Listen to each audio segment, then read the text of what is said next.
உங்களோட நேற்று கீர்ன இந்த சமன்பாடுகள் உருவாக்கி இருந்தனால் அந்த சமன்பாட்டின் தரவுகளை சுருக்கிறதா நான் அதில் செய்யாம விட்டது. அதுக்கு டைம் பிரச்சனை ஆயிட்டு. அதில் பாருங்க ஆர் சமன் கே பிஆர் மைனஸ் எக்வஸ்டின் செறிவு BrO3 மைனஸ் எக்வஸ்டின் செறிவு H பிளஸ் எக்வஸ்டின் செறிவு. இதுக்கு எக்ஸ் இது ஒய் இது செட் அப்படின்னு நாங்கள் குறிப்பிட்டிருந்தாங்க. இந்த சமன்பாடுகள் நாங்கள் பிரதியிட்டதால நான் பிரதியிடையில அதில் நான் உங்களுக்கு சொன்ன விஷயம், அந்த BR2 சார்பாக தாக்க வீதம் தரப்பட்டிருக்கிறதால நாங்கள் இந்த இடத்துல 6க்கு பிரதியிடும் போது 1/3 போடுவது பொருத்தமாக இருக்கும். வரிசை துணிகிற கேள்விகள்ல இது பிரச்சனையே தராது. ஆனால் வீத மாறிலியின் பெருமானம் துணியும் போது நிச்சயமாக இந்த 1/3 என்பது ஒரு பெரிய வாரிய மாற்றத்தை ஏற்படுத்தும். 2017 பாஸ் பேப்பர்ல முன்னுக்கு ஒரு கேள்வி ஒன்று கேட்டிருக்கிறோம். ஒரு தாக்கி வந்து விளைவாக மாறுதுன்னு சொல்லி இந்த தாக்கியினுடைய பீசமான எக்ஸ் அப்படின்னு சொல்லி இருக்கோம். இதுக்கு வீத விதி எழுத சொல்லியிருக்கோம். அப்ப ஆர் சமன் கே ஏ இந்த எம்மாம் அடுக்கு அப்படின்னு எடுத்துக்கொண்டால் அவர்கள் கேட்கிறோம் இந்த தாக்கவியத்துக்கான கோவையை எழுத சொல்லி. சாதாரணமாக பிள்ளைகள் ஆர் சமன் கே ஏ இந்த எம்மாம் அடுக்கு எழுதி கொள்ளும். அவர்களுடைய மாற்று விடை இப்படி இருந்தது, மைனஸ் 1/x இன்டு ஏ இந்த செறிவில் ஏற்பட்ட மாற்றத்தின் எடுத்த நேரம் என்று இருந்தது. கே ஏ இந்த எம்மாம் அடுக்கு. சரியா? அவர்கள் இந்த விடையும் ஒன்று என்றுதான் அவன் சொல்லினார். ஒன்றுதான். ஏனென்றால் இந்த ஆரை எக்ஸ் சார்பு ஏ சார்பு என்ன செய்யலாம், குறிப்பிடலாம். இதுல மைனஸும் சுட்டி காட்டப்பட்டிருந்தது. ஆனா அந்த கேள்வியில என்னன்னா இந்த எக்ஸ் வந்து தெரியாது. இந்த எக்ஸ் தெரியாது. வேறொரு சந்தர்ப்பத்தில் அந்த எக்ஸுக்கான பெருமானம் பிறகு துணியப்படுது. அந்த டைம்ல அவர்கள் வீத மாறிலி இந்த கே வீத மாறிலி கேக்கு பெருமானம் துணியும் போது இந்த 2 கருத்துல கொள்ளாமல் செய்திருக்கிறோம். இந்த 1/2 கருத்து. ஏன்னா அது கேள்வியின் கடைசி பகுதியில தான் அது 2 என்பது துணியப்படுது.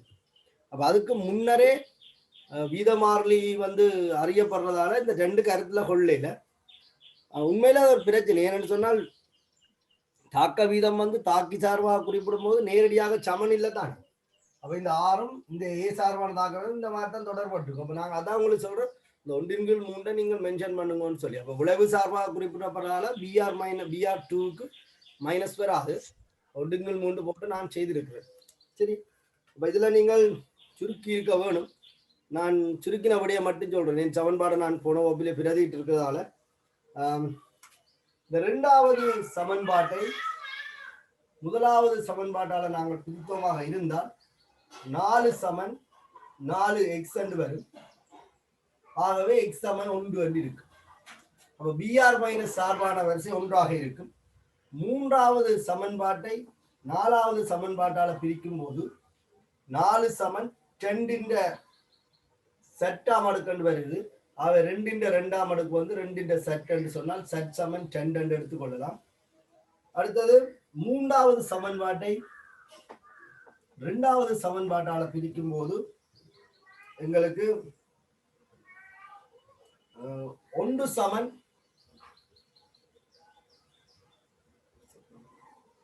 2 சமன் 2 வையாம் அடுக்கு வரும். y சமன் 1. அப்படி நாங்கள் 3 வரிசைகளையும் துணியக்கூடியதாக இருக்கும். இது ஏற்கனவே நாங்கள் சாதாரணமாக இந்த மாதிரி கேள்விகள் செய்ததால உங்களுக்கு சிக்கல் இருக்கக்கூடாது. நீங்கள் வீத விதி எழுதும் போது வேணுமென்றால் இதில் எழுதி கொள்ளலாம். ஆர் சமன் வீத விதி ஆர் சமன் கே பிஆர் மைனஸ் எக்வஸ்டின் செறிவின் எக்ஸ் ஓராம் அடுக்கு. அடுத்தது BrO3 எக்வஸ்டின் செறிவின் 2ஆம் அடுக்கு. ஸோ செட்டும் வந்து 2, y வந்து 1, H பிளஸ் இந்த செறிவின் 2ஆம் அடுக்கு கொண்டிருக்கும் செட். இந்த தாக்கத்தில் வீத விதி இவ்வாறு தான் கடைசியில் இருக்கும். நீங்கள் வளமையான கேள்வி என்றதால நான் இதை மேற்கொண்ட மினக்கடையில் அடுத்த கேள்வி இருக்கா பாருங்க.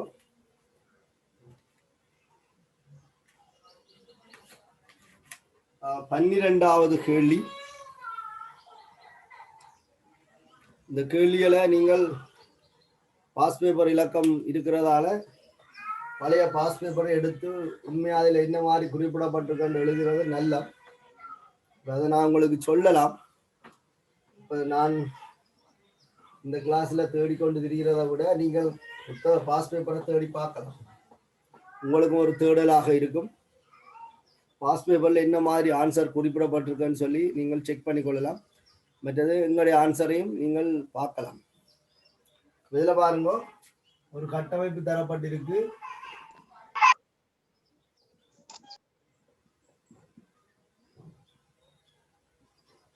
ஆர் சரி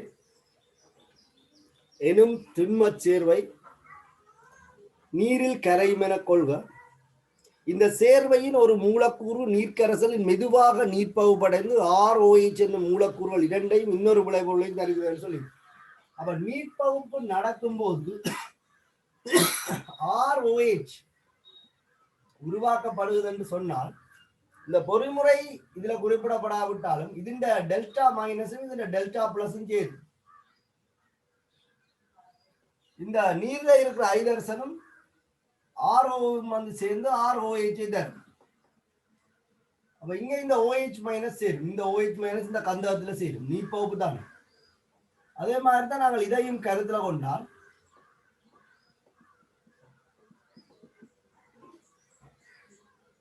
இதுவும் பிரிஞ்சு இன்னொரு ROH வரும். அந்த OH வாங்க சரி H2SO இன்னொரு விளைவாக இருக்கும். இந்த நீர் பகுப்பில இன்னொரு விளைவு வந்து H2SO4 ஆக இருக்கும். சரி, அப்ப கேள்விய பாருங்க. எனும் திண்மச் சேதன சேர்வை நீரில் கரையும் என கொள்க. இந்த சேர்வையின் ஒரு மூலக்கூறு நீரில் கரைசலை மெதுவாக நீர்ப்பகுப்படைந்து ROH என்னும் மூலக்கூறுகள் இரண்டையும் இன்னொரு விளைவுகளையும் கொடுத்த அதே வேளை இந்த இரண்டு ROH மூலக்கூறு ஒரே நேரத்தில் உண்டாகின்றன கொள்கைன்னு சொல்லியிருக்கு. இத்தாக்கத்தின் வரிசை எவ்வாறு துணியை எத்தனிப்பீர் என்பதை சுருக்கமாக விவரிக்கன்னு சொல்லியிருக்கு. இந்த தாக்கத்தின் வரிசை வீத விதி எழுதிட்டீங்கன்னு சொன்னால் R sum K R2SO4 என்று வரும். அதிண்ட எண்ணாம் அடுக்கு வெவ்வேறு செறிவுகளிற்குரிய சரியான வெவ்வேறு செறிவுகளிற்குரிய தாக்க வீதத்தை நாங்கள் பரிசோதனை வாயிலாக அளவிட வேண்டும். இங்க H2SO4 நீர்ப்பகுப்பின் விளைவாக உருவாக்கப்படுவதால நீர்ப்பகுப்பின் விளைவாக H2SO4 உருவாக்கப்படுவதால SO4 அயன்கள் அங்க காணப்படும். அப்ப SO4 அயன்களை விரைவான தாக்கத்தின் மூலமாக நாங்கள் வீழ்வடிவாக மாற்றினுமாக இருந்தால் குறிப்பிட்ட அளவு வீழ்வடிவு தோன்றெடுக்கும் நேரத்தை அடிப்படையாக கொண்டு இந்த தாக்க வீதத்தை அளவிடலாம். வெவ்வேறு செறிவுடைய இந்த சேர்வையை பெற்று குறிப்பிட்ட அளவு வீழ்வடிவு தோன்றெடுக்கிற நேரத்தை அளவிடுவதன் மூலம் 1/T ஆருக்கு நேர்வீத சமனாக்கி நாங்கள் Na2H2O3க்கும் HCl-க்குமான தாக்கத்தில் கந்தக வீழ்வடிவை அடிப்படையாக கொண்டு அந்த தாக்க வேகத்தை ஒப்பிட்ட அறிவை இந்த இடத்துல நாங்கள் பயன்படுத்திக் கொள்ளலாம். உங்களோட பரிசோதனை திட்டத்தில்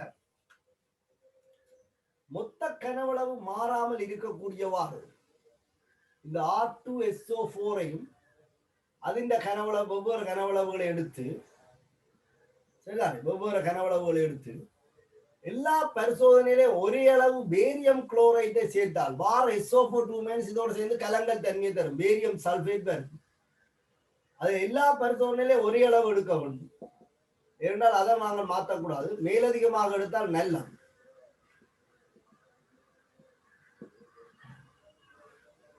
சரியா?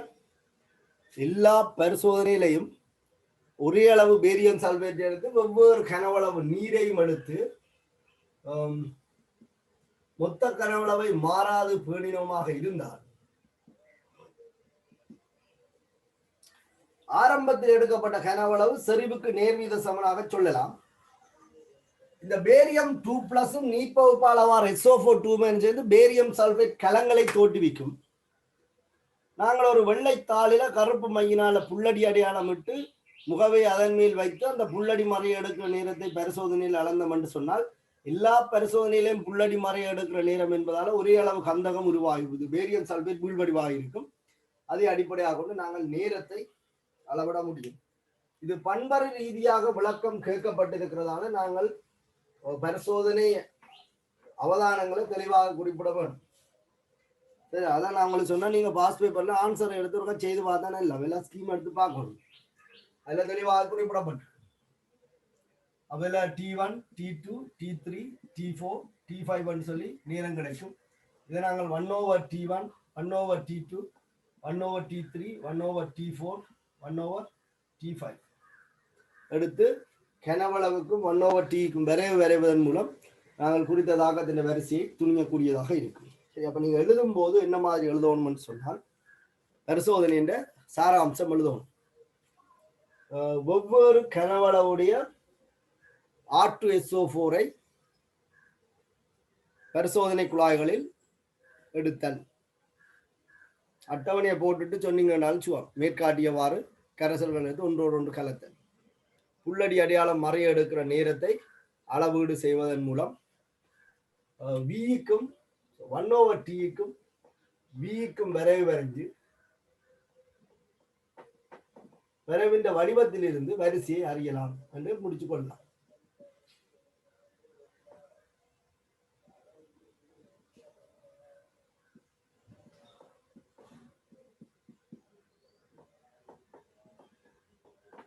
நீங்க அட்டவணையோட போட்டுட்டு மேற்காட்டியவாறு பரிசோதனை ஒழுங்கு செய்து புள்ளடி அடையாளம் மறைய எடுக்கிற நேரத்தை அளவீடு செய்வதன் மூலம் ஒன்றிங்கில் T எதிர் R2SO4 வரைவின் படி வரிசை துணியப்படும் என்று போட்டால் சரி. இக்கணக்கள் மினக்கடலாம்.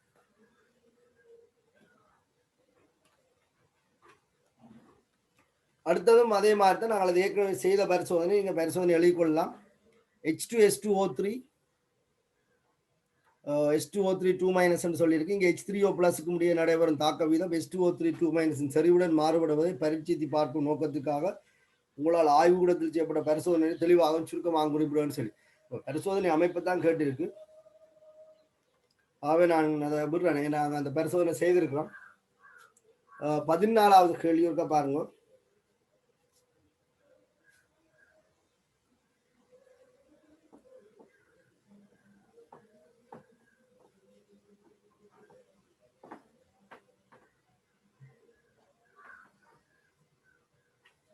இந்த இப்ப சொன்ன பரிசோதனையில நீங்க நீர்ப்பகுப்பு விளைவை காட்டணும். 2 ROH வரும், அதனால H2SO4 வரும். இது முதலாவது படி. இரண்டாவது படியில வந்த H2SO4 பேரியம் குளோரைட்டோடு சேர்ந்து பேரியம் சல்பேட் வீழ் வடிவை தரும். எல்லா பரிசோதனையிலையும் குறித்த அளவு கந்தகம் வார கெடுக்கிற பேரியம் சல்பேட் வார கெடுக்கிற நேரத்தை அளக்கலாம். 14வது கேள்வி. L வாயு M வாயு தாக்கி S என்ற வாயுவும் T என்னும் வாயுவும் தாக்கத்தில் கவனத்தில் கொள்ள வேண்டும் சொல்லியிருக்கு. 30 பாகை Cயில் இத்தாக்கத்தில் எல் வாயுவின் பௌதிக முக்கம் குறையும் வீதம் கற்றுக்கொள்ளப்பட்டது. 30 பாகை Cயில் இத்தாக்கத்தில் எல் வாயுவின் பௌதிக முக்கம் குறையும் வீதம் கற்றுக்கொள்ளப்பட்டது. இக்கற்றலில் பெற்ற சில தரவுகள் பின்வரும் அட்டவணையில் தரப்பட்டுள்ளன. அதுல பாருங்க, ஆரம்பத்தில் பயன்படுத்தப்பட்ட எல்லின் பௌதிக முக்கமும் எம்மினுடைய பௌதிக முக்கமும் தரப்பட்டிருக்கு. எல் பகுதிய முக்கம் குறையும் வீதம் தந்திருக்கு. பகுதிய முக்கம் குறைகிற வீதத்தை அடிப்படையாக கொண்டும் வீதம் அளவிடப்படலாம் தானே, அப்ப அதுவும் தந்திருக்கு. இத்தாக்கத்தில் எல் வாயுவின் பகுதிய முக்கம் குறையும் வீதம் பின்வரும் முறையில் மாறுபடுகிறது என கொள்க. வீதம் PL கேஸ் எக்ஸாம் அடுக்கு PM கேஸ் Y அடுக்குன்னு சொல்லியிருக்கு. தரவுகளை பயன்படுத்தி எக்ஸுக்கும் மைக்கும் உரிய பெருமானத்தை கணிக்க. இது வளமையான கேள்விதானே. இதுல நாங்க மினக்கிறதுக்கு என்ன இருக்கு பாருங்க.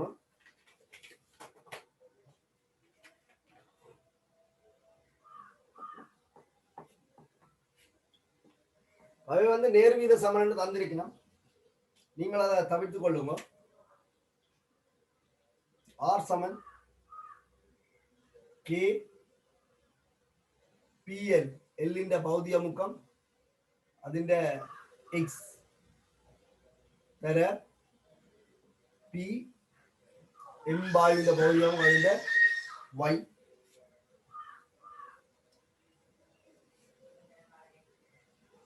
எல் குறைகிற வீதம் தரப்பட்டிருக்கு. எல் குறைகிற வீதம் தரப்பட்டிருக்கு. உங்களுக்கு முதலாவது பரிசோதனையில தாக்க வீதம் வந்து 0.762 சமன்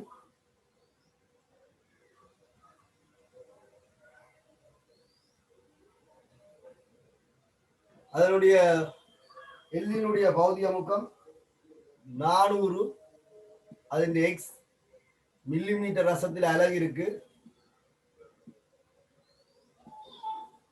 எம்மினுடைய பகுதி அமுக்கம் 375 மில்லிமீட்டர் ரசம். അതിന്റെ y. இது முதலாவது சமன்பாடு.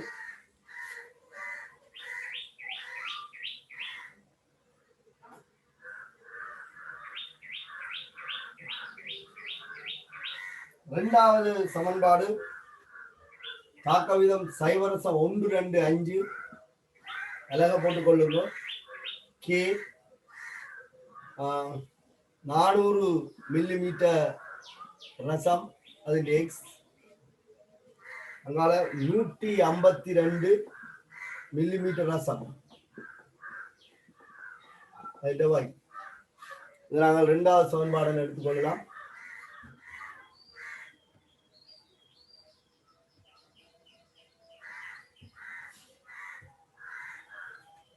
இதே போல மூன்றாவது பரிசோதனையில 0.780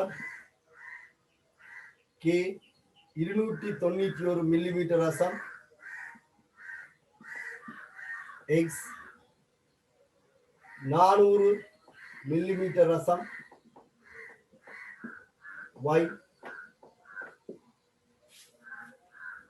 நாலாவது பரிசோதனை 0.395 கே 147 மில்லிமீட்டர் ரசம்.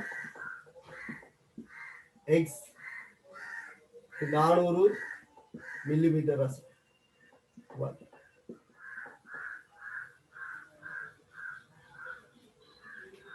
சரி,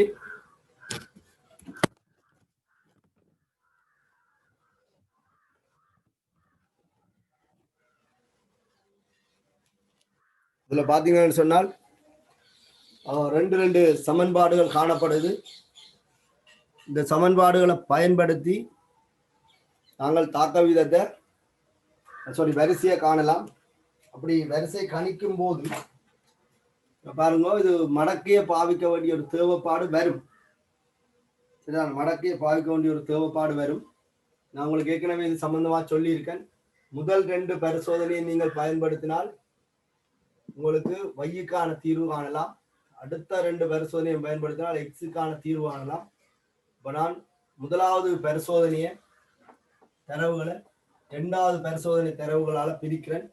அப்படி பிரிக்கும் போது 0.762 கீழ் 0.125 சமன். இந்த கே வெட்டுப்படும். இந்த 400 வெட்டுப்படும். 375 கீழ் 152 முழுவதன் வையாமடு கண்டு வரும். சரியா? இப்ப 372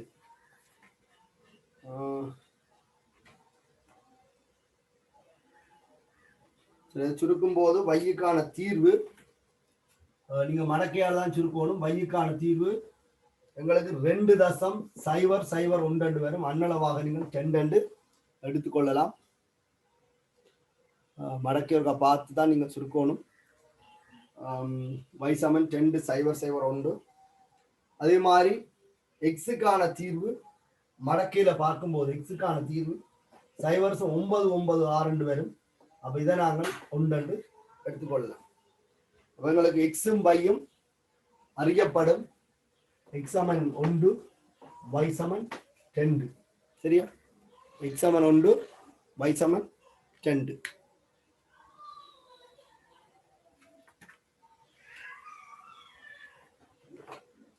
அடுத்த கேள்வி பாருங்க. வெப்பநிலை 30 பாகை சியிலே மேற்படி தாக்கத்தில் எல்லின் பௌதியமுக்கம் எம்பாயின் பௌதியமுக்கம் ஆகிய இரண்டும் 300 மில்லிமீட்டர் ரசமாக இருக்கும்போது எல்லின் பௌதியமுக்கம் குறையும் வீதம் யாதென்று கேட்டிருக்கு.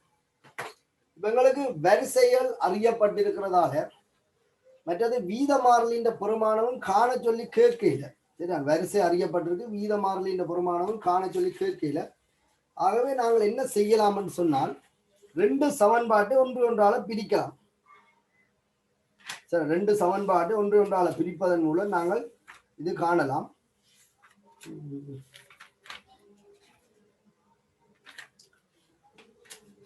மூன்றாவது சந்தர்ப்பம், இப்ப சொல்லப்பட்ட சந்தர்ப்பத்துக்கு வீத விதி எழுதுவோம். x1 y2 ஏற்கனவே கணிச்சுட்டோம். இவங்களுக்கு வீதம் தெரியாது, ஆர் தெரியாது, கே 300 மில்லிமீட்டர் ரசம் என்று சொல்லியிருக்கு. 300 மில்லிமீட்டர் ரசம், ரெண்டும் 300 மில்லிமீட்டர் ரசம்.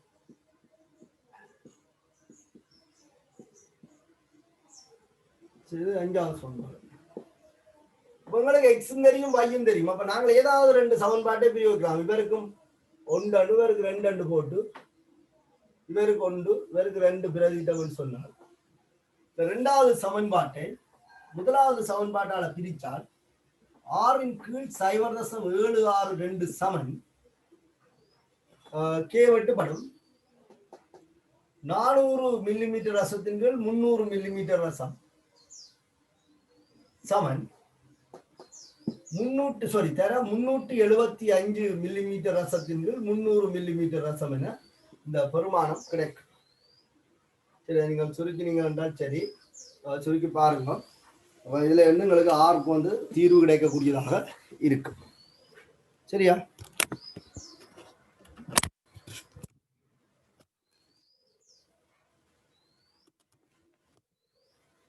ஆருக்கான தீர்வு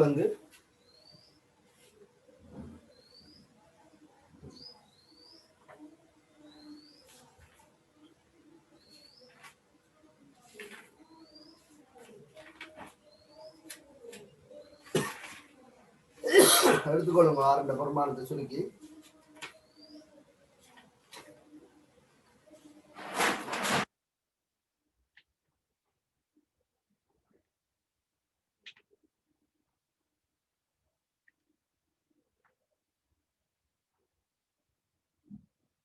அடுத்த கேள்வியை பாருங்க.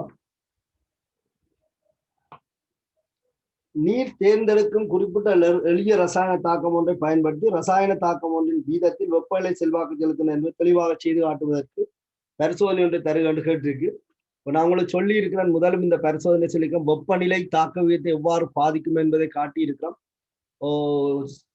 சர்வ சமனான 2 தொகுதிகளை எடுக்கணும். ஒன்று Na2H2O3யும் மற்றது KMnO4 கொண்டது. அதே மாதிரி இன்னொரு தொகுதி Na2C2O4 KMnO4. இதே மாதிரி இன்னொரு தொகுதி Na2C2O4 KMnO4. ஒரு தொகுதியை நாங்கள் அறை வெப்பநிலையில் உள்ள நீர்லையும் இன்னொரு தொகுதியை ஒரு 60 பாகைசில் உள்ள நீர்லையும் வச்சு நிறமாட்டத்தை அவதானித்தமாக இருந்தால் 60 பாகைசில உள்ள நீரின் வைக்கப்பட்ட KMnO4 நிறம் விரைவாக நீங்கும். இந்த பரிசோதனை நாங்கள் எங்களோட பாடத்திட்ட முதலாவது சந்தர்ப்பங்கள்ல பார்த்து நாங்கள் தாக்க வீதத்தை பாதிக்கின்ற காரணிகள் என்று சொல்லி அதுல வெப்பநிலையை பாதிக்கிற காரணி வெப்பநிலைக்கு பற்றி கதைச்சிருக்கோம். நீங்க அந்த பரிசோதனையிலிருந்து எடுத்துக்கொள்ளலாம். அடுத்த நீர் தேர்ந்தெடுக்கும் குறிப்பிட்ட எளிய ரசாயன தாக்கம் ஒன்றை பயன்படுத்தி ரசாயன தாக்கம் ஒன்றின் வீதத்தில் ஒளி செல்வாக்கு செலுத்துகின்றது என்பதை தெளிவாக செய்து காட்டுவதற்கு சொல்லியிருக்கு. அப்ப ஒளி H2O2 பிரிகை ஒளி பாதிக்கும். H2O2 பிரிகை ஒளியால பாதிக்கப்படும். அப்ப ஒளி உள்ள போது H2O2 வாயு குமிழ்கள அளவை H2O2ல தோற்றுவிக்கப்படுற வாயு குமிழ்கள அளவையும் ஒளி இல்லாத சந்தர்ப்பத்தில் வார வாயு குமிழ்கள அளவையும் பண்பறு ரீதியாக அளப்பதன் மூலமே நாங்கள் இந்த தாக்க வீதத்தை ஒப்பிட முடியும். அளவறு ரீதியாக பார்ப்பதாக இருந்தால் வாயுவை சேகரிக்க வேண்டி வரும். வெளிவார ஓற்று வாயுன்ற கனவளவு குறித்த கனவளவு வாயுவை நாங்கள் ஒரு 10 மில்லி வாயு சேகரிக்கிற நேரத்தை அளவிடுவதன் மூலம் இதெல்லாம் சில இதுல இருந்து வர வாயுன்ற அளவு குறைவாக இருந்தால் நீங்க ஒரு 5 மில்லி வாயு சேகரிக்கிற நேரத்தை ஒப்பிடலாம்.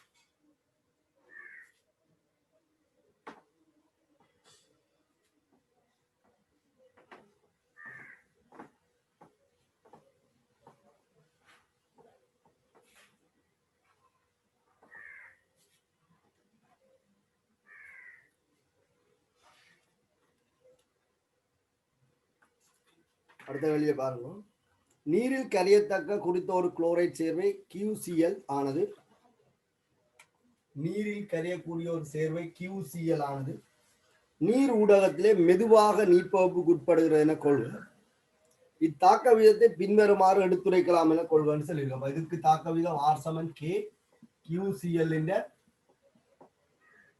எண்ணாம் அடுக்கு மேலே எண்ணின் பெருமானத்தை துணியை பொருத்தமாக இருக்கத்தக்க பரிசோதனை முறை ஒன்றை தெளிவாக விவரிக்க என்று சொல்லியிருக்கு. R = K QCl. அப்ப இதுல நீரில் கரையத்தக்க குறித்த குளோரைட் சேர்வை என்று சொல்லியிருக்கலாம்.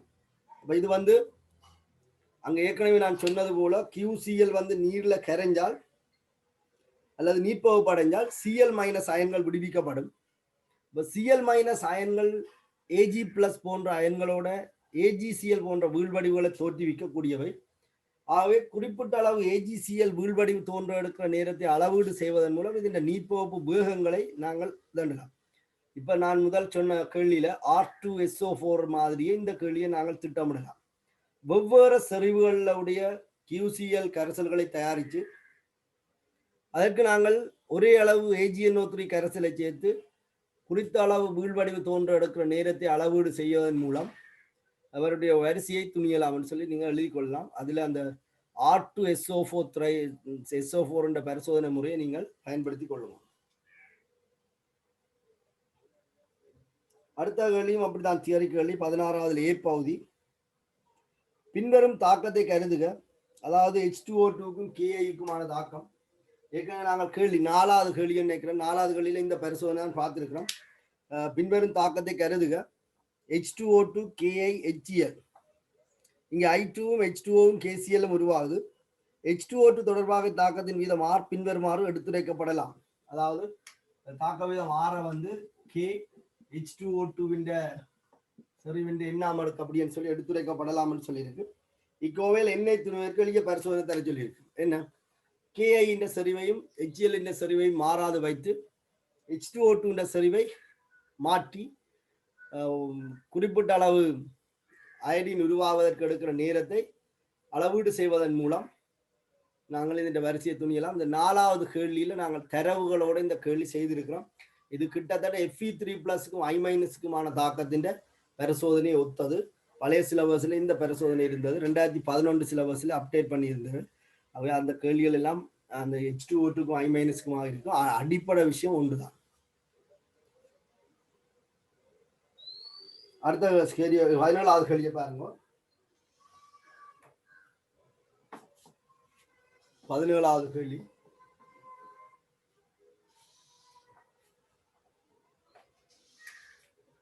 சேர்வை AX2Y சேர்வை AX2Y ஆனது நீர்க்கரசலில் பின்வருமாறு பிரிகி அடைகிறது என்று சொல்லியிருக்கிறேன். நீர்க்கரசலில் பின்வருமாறு பிரிகி அடைகிறது. ஒன்று H2 கேஸ், மற்றது AY கரைசல். மாறா வெப்பநிலையிலும் அமுக்கத்திலும் இத்தாக்கத்தின் வீதத்தை ஆராய்வதன் மூலம் பின்வரும் தரவுகள் பெறப்பட்டன என்று சொல்லியிருக்கு. மாறா வெப்பநிலையிலும் அமுக்கத்திலும் இத்தாக்கத்தின் வீதத்தை ஆராய்வதன் மூலம் பின்வரும் தரவுகள் பெறப்பட்டன.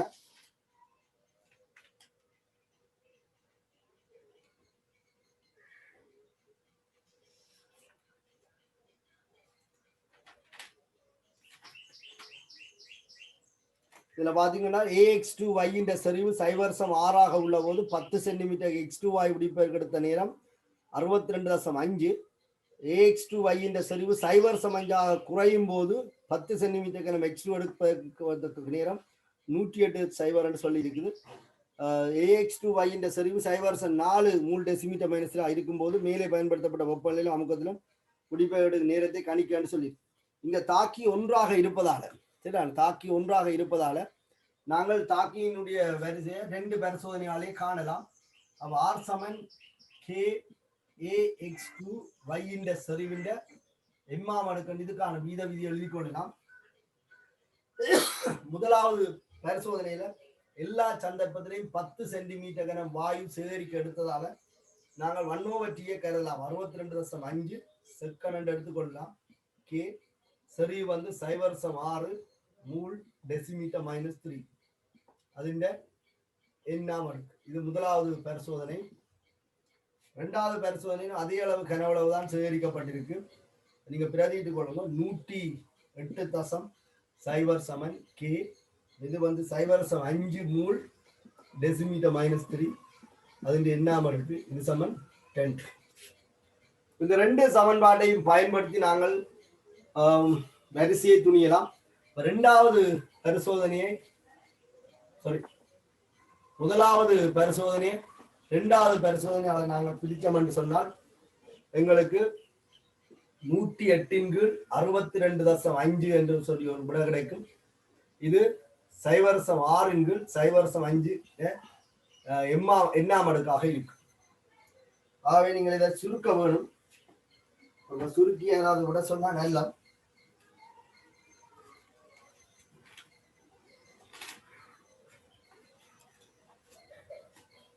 இதை மடக்கையால் தான் சுருக்க முடியும். நான் மடக்க பருமானம் தச்சமயம் பிரச்சனையா இருக்கிறதால மடக்கே இல்லை. நீங்கள் ஒரு சுருக்கி பாருங்க. மடக்கை எடுத்து சுருக்கினீங்கன்னா தான் ஓகே. இல்லைன்னு சொன்னால் விடை அடுத்த வழி எங்களால் செய்யலாம் போயிடும். இதுல நாங்கள் இந்த வரிசையை காணணும்.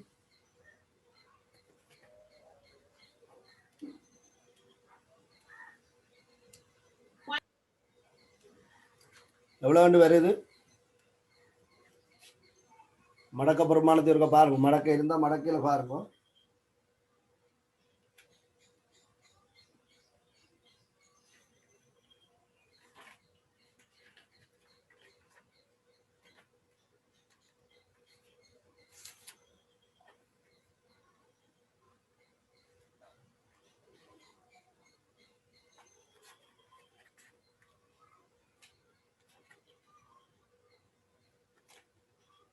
சரி, ஒரு கவனிங்க.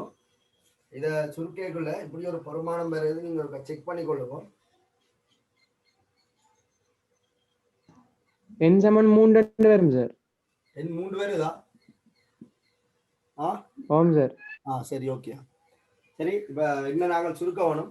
இப்ப என்னக்கு பருமான கண்டிங்கன்னு சொன்னால் R சமன் K AX2Y இந்த 3ஆம் அடுக்கு என வருது. இது மடக்கைகளால் தான் நாங்கள் சுருக்கி எடுக்கணும். நான் உங்களுக்கு மடக்கை காண்றதை பற்றி சொல்லி இருக்கிறேன். இப்போ தச்சமே மடக்க கொஞ்சம் பிரச்சனையா இருக்கிறதால நான் எடுக்கலாம இருக்கு. அப்ப 3 சொல்லி இருக்கிறேன். நீங்க பாருங்க, இது தீர்வு வந்து இப்படி வருது. இந்த விட எனக்கு சரியா சொல்ல தெரியல. லோக் 1.728 சமன். சரியா? லோக் 1.728 சமன் M லோக் 1.2 வருது. அப்ப எம்முக்கு நாங்கள் தீர்வு காணும்போது லோக் 1.728 கீழ் லோக் 1.2. சரியா? அப்ப லோக் 1.728க்கு மடக்க பெருமானம் 0.2355 வருது. இந்த உண்மைத்தன்மையா சொல்ல தெரியல. ஒரு நீங்க செக் பண்ணி கொள்ளுங்க. லோக் 1.2க்கு 0.07912 வருது. விட வந்து இதை சுருக்க வார விட 2.97 சொச்சம் வருது. ஆகவே அவர் சொன்ன விட சரி. சரிதான். எண்ணுக்கு வந்து 3 ஒரு பருமானத்தை நாங்கள் இதுல கொடுத்து கொள்ளலாம். இல்ல அடுத்த கேள்வி கேட்கப்பட்டிருக்கு என்னன்னு சொன்னால் AX2Y இந்த சரிவு 0.4 மாற்றப்படுதான். சரிவை வந்து 0.5 0.4 மாற்றின. அப்ப என்ன நேரம் எடுக்கும்னு சொல்லி கேட்டு எங்களுக்கு வரிசை தெரிஞ்சால் இங்க வீத விதி தெரியும். ஆகவே நாங்கள் முதல் செய்த மாதிரி கே காண வேண்டிய அவசியமே இல்லை. கே கேட்கப்படாதால கே கண்டு பிரதிரோன் அவசியம் இல்லை. அப்ப இப்ப எங்களுக்கு 10 சென்டிமீட்டர் கனம் தான் வாயு சேகரிக்கப்பட போது நேரம் தெரியாது. ஆனால் கே மாறாது. மாறா வெப்பநிலையில செறிவு 0.4 அதென்ற 3ஆம் அடுக்கு. இப்ப நீங்க ஏதாவது 2 சமன்பாட்டை எடுத்து ஒன்றால பிரிக்கலாம். சில பேர் முதலாவது சமன்பாட்டிலே கேயை கண்டு பிரதிட்டாலும் பிழை இல்லை. ஆனா இதுல கேயை கண்டு பிரதிடுறத விட பிரதி வெட்டுறது சுகம், உங்களுக்கு இதெல்லாம் வெட்டுப்படும். இப்ப நீங்கள் இதை 3வது சமன்பாடு எடுத்துக்கொண்டீங்களாக இருந்தால் முதலாவது சமன்பாட்டை 2வது சமன்பாட்டால பிரிச்சிங்க, 3வது சமன்பாட்டால பிரிச்சா T கீழ் 62.5 வரும். T கீழ் 62.5 உங்களுக்கு 0.4 கீழ் 0.6 முழுவதும் 3ஆம் அடுக்கு இருக்கு. இதை நீங்கள் சுருக்கிறீங்கன்னு சொன்னால் உங்களுக்கான நேரம் கிடைக்கும். இந்த நேரம் கிட்டத்தட்ட 210.65 சொச்சம் வருது. 210.9 செகண்ட் என்று சொல்லி வருது. நீங்கள் சுருக்கிக் கொள்ளுங்க. இதெல்லாம் சுருக்கலோட சம்பந்தப்பட்ட முடியும். இப்போ நீங்கள் சுருக்கி பார்த்தீங்கன்னு சொன்னால் இந்த பிரச்சனை இருக்காது. சரிதானே? இப்போ நீங்கள் இப்படி எடுக்க வேணும்.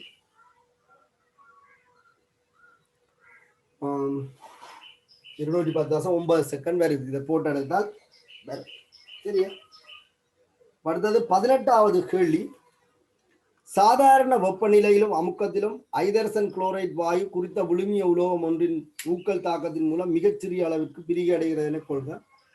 இக்கூட்டப்பிரிவு வாயுவின் நிறமாற்றத்தினால் அல்லது மனத்தில் உள்ள மாற்றத்தினால் செய்து காட்டப்பட முடியாது என கொள்க.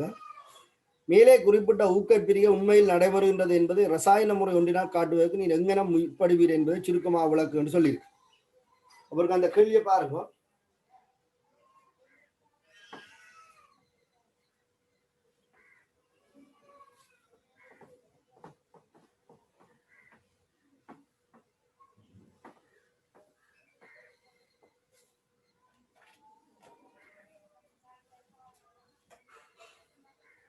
HCl வந்து ஐதரசன் குளோரைட் வந்து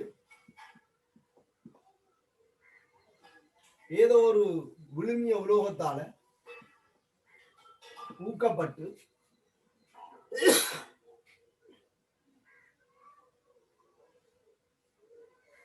அப்ப உங்களுக்கு H2வும் Cl2வும் வருவதாக சொல்லியிருக்கு. சரிதானே? HCl வந்து பிரிகை அடையுதுன்னு சொன்னால் அது ஐதரசன் குளோரைட் ஐதரசன் வாயுவாகவும் Cl2ஆகவும் தான் பிரிய வேணும். சாதாரண வெப்பநிலையிலும் அமுக்கத்திலும் ஐதரசன் குளோரைட் வாயு குறித்த விழுமிய உலோகம் ஒன்றின் ஊக்கல் தாக்கத்தின் மூலம் மிகச்சிறிய அளவில் பிரிகை அடைகிற என கொள்க. இக்கூட்டப்பிரிவு வாயுவின் நிறமாற்றத்தினால், அதாவது Cl2 பச்சை நிறம் என்று சொல்லி நீங்க படிச்சிருப்பீர்கள், பசிய மஞ்சள் என்று சொல்லுவாங்க. ஆனால் ஐதரசனுக்கு நிறம் இல்லை. அப்ப Cl2 பசிய மஞ்சள் வருது. ஆகவே இது பிரிகை அடைஞ்சிருக்கு. அதுக்கு காரணம் இந்த உலோகம் என்று சொல்லி நீங்கள் சொல்லலாம். ஆனா இவே சொல்லினா அப்படி சொல்லக்கூடாதுன்னு சொல்லினா அதை நீங்கள் கருத்துல கொள்ள வேண்டாம்னு சொல்லிடும். குளோரினுக்கு வந்து மூக்கு எரிக்கிற மனம் இருக்கு. அது வருகிறதாலையும் நீங்கள் அப்ப Cl2 வருது, ஆகவே அது பிரிகை அடைஞ்சிருக்குன்னு சொல்லலாம். அதையும் சொல்ல வேண்டாம்னு சொல்லி அப்ப எப்படி இந்த பரிசோதனையை நீங்கள் திட்டமிடுறது? என்னென்ன Cl2 இருக்கு என்பதை பார்க்க வேண்டும். இப்ப உங்களுக்கு HCl வாயுவை கருதினால், சரிதான், HCl வாயுவை கருதினால் இந்த HCl வந்து I- என்ன செய்யணும்? I2 ஆக ஒட்சிடாது. எப்படி ஒரு தாக்கம் நடக்காது. ஏன்னு சொன்னா இதுண்ட ஒட்சியன் +1, இதுண்ட -1. அப்ப இந்த தாக்கம் நடக்காது. சரிதான்? அப்ப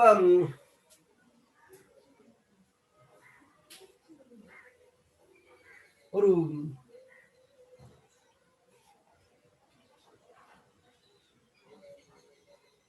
இந்த வாயு இருக்கிற குடுவைக்குள்ள நாங்கள் அந்த ஊக்கல் உலோகத்தையும் சேர்த்து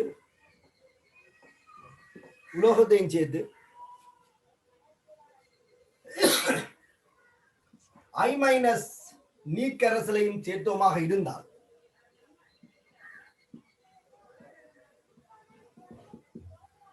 I- நீர்க்கரசல்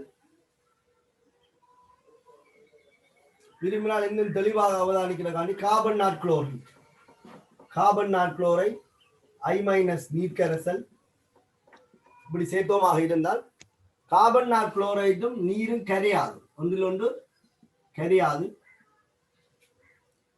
இங்க இருக்கிற I- கார்பன் நாட்குளோரைட்ல கரையும் எப்பன்னு சொன்னால் I2 மாறினா கரையும். I2 முனை வெட்டது, கார்பன் நாட்குளோரைடு முனை வெட்டது நன்றாக கரையும். I- வந்து மிக சொற்ப அளவில் புறக்கணிக்கத்தக்க அளவில் தான் கரையும். இப்ப இங்க HCl ஆகவே இருந்தால் இந்த I- தாக்காது. ஆனால் இந்த ஊக்கல் தொழிற்பாட்டால இது H2 ஆகவும் Cl2 ஆகவும் மாற்றப்பட்டால், சரி, H2 ஆகவும் Cl2 ஆகவும் மாற்றப்பட்டால் இங்க Cl2 வாயு உருவாகும். இந்த Cl2 நீர்க்கரசில் இருக்கிற I- I2 ஆகும் Cl2. நீங்க படிச்சிருக்கிறீங்க. 17ஆம் கூட்ட மூலகங்களுக்கு கீழிருந்து மேல் நோக்கி செல்லும் போது ஒட்சியேற்றும் இயல்பு அதிகரிக்கும் சொல்லி, கீழிருந்து மேல் நோக்கி செல்லும் போது ஒட்சியேற்றும் இயல்பு அதிகரிக்கும். F2Cl2Br2I2. அப்ப இந்த Cl- உருவானால் மட்டும் I- I2 ஆக மாறும். I2 நீர்க்கரசல்ல உருவானால் அது கார்பன் நாட்குளோரைட்ல நன்றாக கரையும். அப்ப என்ன செய்வோம்னா கார்பன் நாட்குளோரைடு படைக்கு நகரும். கார்பன் நாட்குளோரைட்ல I2க்கு ஒரு நிறம் இருக்கு, திட்டமான ஒரு நிறம் இருக்கு. இப்ப கார்பன் நாட்குளோரைட்ல வார அந்த நிறத்தை வச்சு நாங்கள் என்ன செய்யலாம், வாயுவின் நிறத்தை வச்சு தான் ஒன்றும் செய்யலாம். I2 வந்து I2CCl4 ஊதா நிறம். அப்ப அதை வச்சு காட்டலாம். அல்லது நீங்கள் இந்த கியை கரைசலுக்குள்ள மாப்பொருள் காட்டியை சேர்த்து விட்டுருக்கோம். இப்ப நாங்கள் படித்துக் கொண்டிருக்கிறோம், அது எங்களுக்கு இன்னும் இலகுவாக இருக்கும். மாப்பொருள் காட்டியை சேர்த்துங்கன்னா இந்த தாக்கம் நடந்தால் Cl2 I- தாக்கி I2 உருவானால் இந்த நீர்க்கரசல் வந்து கருநீல நிறமாக மாறும். இதெல்லாம் வந்து பரிசோதனையில் எடுக்கக்கூடிய விஷயம். முதலாவது சொல்லப்பட்ட விஷயத்தை பாருங்க.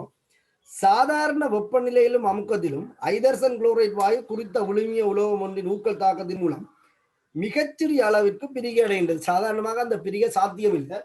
இதே ஒரு நிபந்தனையில தரணும், உலோகம் பாவிச்சிருக்குது, மிகச்சிறிய அளவில் பிரிகுதுன்னு சொல்லிக்கணும்.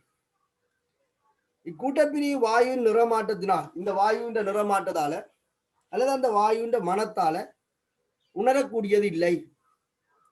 அப்ப எவ்வாறு பரிசோதனை முறை ஒன்றினால் நீங்கள் காட்டுவீங்கள் என்று கேட்டீங்க. அப்ப நாங்கள் சொல்லலாம், இந்த பிரிகை தாக்கம் நடக்கிற குடுவைக்குள்ள மாப்பொருள் காட்டியுடன் சேர்ந்த கியை கரைசலை சேர்க்கும் போது கருநீல நிறம் தோன்றியதாயின் Cl2 வாயு உருவாக்கப்பட்டிருக்கு. ஏன்னா Cl2 வாயு I- I2 சேர்த்து மாப்பொருள் காட்டியோட கருநிலத்தை தரும்.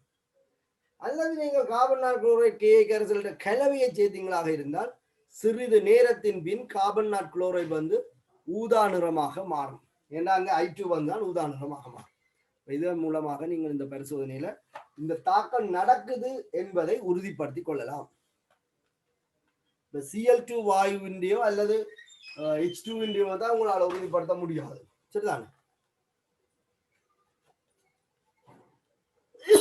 அடுத்த கேள்வியை பாருங்க, 19வது கேள்வி.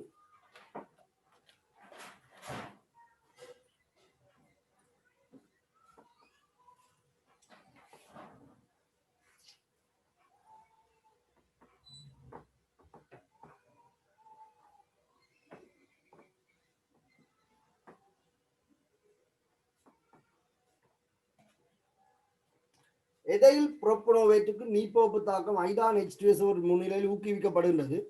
இதனை ரசாயன முறையாக அளவறி முறை ஒன்றினால் எங்கென ஆய்வு கூடத்தில் காட்டுவீர் என விளக்கு கேட்டிருக்கு. சரியா? எதைல் புரோப்பனோவேட். இப்ப நீங்கள் ரசாயன சமநிலையில படிக்கிறீங்கள். எதைல் புரோப்பனோவேட் என்பது 3 எசுத்தட்ட பகுதியில் இது 3 கார்பனை கொண்டிருக்கும். எதைல் என்பதால இங்கால 2 கார்பன் இருக்கும். ഇതിന്റെ പേരിട്ടില്ല, ഇതാണ് അത് എഥൈൽ. എഥൈൽ புரோப்பனோவேட் 1 2 3. எதைல் புரோப்பனோவேட்டுக்கு நீப்போப்பு தாக்கம் ஐதான் H2SO முன்னிலையில் ஊக்குவிக்கப்படுகின்றது. இதனை ரசாயன முறையாக அளவறி முறை ஒன்றினால் எங்கெனம் ஆய்வுக்கூடத்தில் காட்டுவீர் என விளக்கு கேட்டிருக்கு. சரியா? நீங்கள் இதே புத்தகத்துல ரசாயன சமநிலைக்கு நல்ல நல்ல கேள்விகள் இருக்கு. நான் ஒரு ஆளுக்கு செய்து விட்டுருக்கேன்.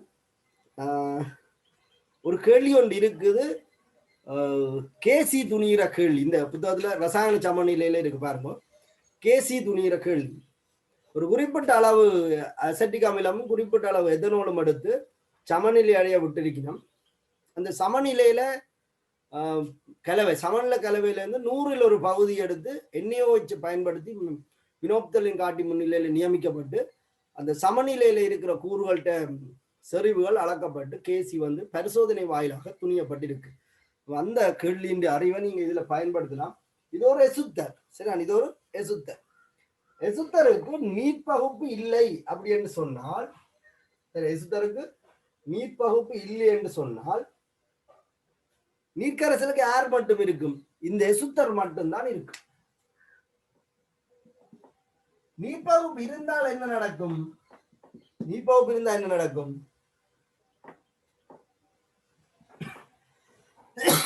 நீர்ப்பகுப்பு இருந்தால் இது நீர்ப்பகுப்பு அடைஞ்சு கார்பாக்சிலிக் அமிலம் வரும், புரோப்பனோயிக் ஆசிட் வரும், H2O வரும், சாரி ஆல்கஹால் வரும்.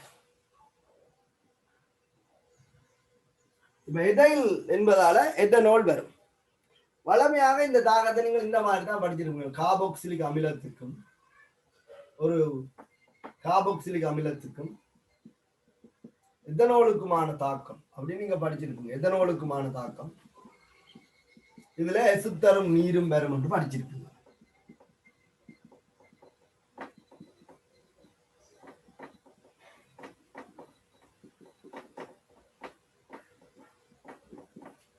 இதுல எல்லாரும் வந்து திரவமாகத்தான் கட்டாயம் இருக்கணும். இதை நீங்க அக்வஸ்டன்ட் போடக்கூடாது. அக்வஸ்டன்ட் போட்டால் அங்க வர நீரை கருதுறது பிரச்சனைக்குரியதாக மாறும். தூய திரவங்களாக இருக்கும். சரி, அப்ப நீரும் வந்து 1:1 மட்டும்தான் உருவாக்கப்படும். அதால இதுல உருவாகிற நீரின் மூலம் நீங்க கட்டாயம் கன்சிடர் பண்ணணும். இங்க அக்வஸ்ட் போட்டுட்டீங்கன்னா தாக்கியிலேயே நீர் இருக்கு. தாக்கியில இருக்கிற நீரோட ஒப்படைக்க விளைவில் உருவாகிற நீர் என்ன இருக்கும்? மிகச் சிறிதாக இருக்கும். அப்ப அதை புறக்கணிக்க வேண்டி வரும். அதனாலதான் இதுகள் தூய நீர்ல போடப்படும். இந்தியன் நீர் இல்லை, இந்தியன் நீர் இல்லை, இந்த தாக்கத்துல மட்டும்தான் உருவாக்கப்படுது நீர். அப்ப இந்த மூலம் 1:1 இருக்கும். அப்ப புறக்கணிக்க இல்லாது. அந்த பரிசோதனை கேள்விதான் எப்படி பாருங்க. இதுல ஒரு 3 மூல் புரோப்பனோயிக் அமிலமும் இதுல ஒரு 3 மூல் எத்தனோலும் எடுத்து ஒரு சமநிலை கலவை தயாரிக்கப்பட்டிருக்கணும் வையுங்கள். அப்ப என்ன வரும்? எசுத்தரும் நீரும் வரும். இங்கே இருந்து ஒரு எண்மூல் தாக்கினால் இங்கே இருந்து வெண்மூல் தாக்கும், இங்கே எண்மூல் உருவாகும், இதுல மென்மூல் உருவாகும். சமநிலையில 3 சய எண்மூல் இங்கே இருக்கும், இதுல 3 சய எண்மூல் இருக்கும், இதுல எண்மூல் இருக்கும், இதுல எண்மூல் இருக்கும்.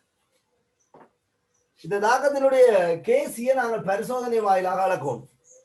அப்படின்னு சொன்னால் இவருடைய சமநிலை சரிவு வேணும், இவருடைய சமநிலை சரிவு வேணும், இவருடைய சமநிலை சரிவு வேணும், இவருடைய சமநிலை சரிவு வேணும்.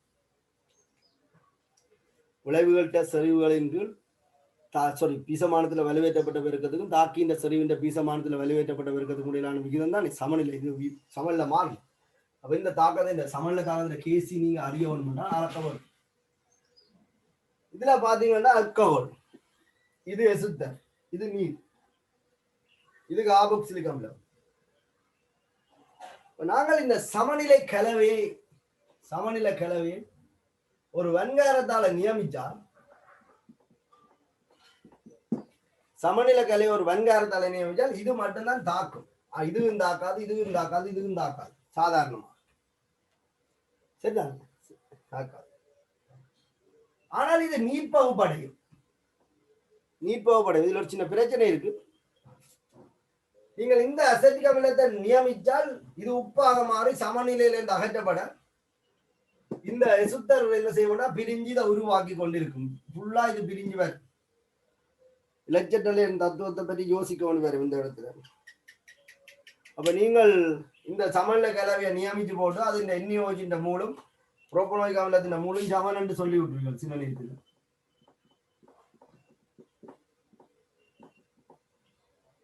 பினோப்தலின காட்டியா பயன்படுத்தி சமநிலை கலவையை நியமித்தால் இவருடைய மூல் நேரடியாக இவருடைய மூலுக்கு சமனா இருக்கும். இந்த மூல் 3 சய எண் மூலுக்கு சமனா இருக்கும் என்று எடுக்கலாம். இந்த கேள்வியில் அப்படித்தான் எடுப்போம். அப்படின்னா இலட்சட்டலின் தத்துவம் வந்து பொய்யல்ல மாதிரி போயிடும். இவருடைய மூளை குறைஞ்சால் இவர் பிரிஞ்சு இவரை உருவாக்குவார். அவ நியமிப்பு எப்ப முடியும் என்றால் இதுவும் முடிஞ்சு இதுவும் முடியத்தான் நியமிப்பு முடியும். அவ தேவைப்பட்ட எண்ணியோஜின்ற மூல் இந்த மூல் சக இந்த மூலா இருக்கும், திரும்பியும் 3 மூலாக இருக்கும். அப்ப இதை தடுக்கிறதுக்காண்டி நாங்கள் என்ன செய்யலாம்னு சொன்னால் இந்த சமநிலையை ஸ்டாப் பண்ணலாம். அதாவது சமநிலை என்ற நகர்வை கட்டுப்படுத்தலாம். சொல்ற விளங்கி கொடுங்க. அந்த கேள்வியில இந்த பிரச்சனை இருக்கிறதால நான் அதை காய்ச்சி கொள்கிறேன். சமநிலை நகர்ந்து கொண்டிருந்தால் தானே இவரை குறைச்சால் அவர் பிரிஞ்சிஞ்ச வருவார். இந்த பாதையை பூட்டி விட்டால் அப்படி இருக்கும். என்னதான் இங்க இருக்கிற ஆளை முட்டாக அகற்றினாலும் இவர் வரையலாது. அதான் பாதை லொக் பண்ணப்பட்டிருக்கு. அப்ப சமநிலை செறிவை நாங்கள் காண வேண்டும் என்று சொன்னால் நியமிப்பின் மூலமாக காணலாம். நியமிப்பின் போது இந்த பிரச்சனை ஒன்று இங்கு தலை தூக்கும். இவற்றை செறிவை குறைக்க இவர் பிரிஞ்சு இவரை உருவாக்குவார். சரியா? ஆகவே இந்த பாதையை பிளாக் பண்ணணும்.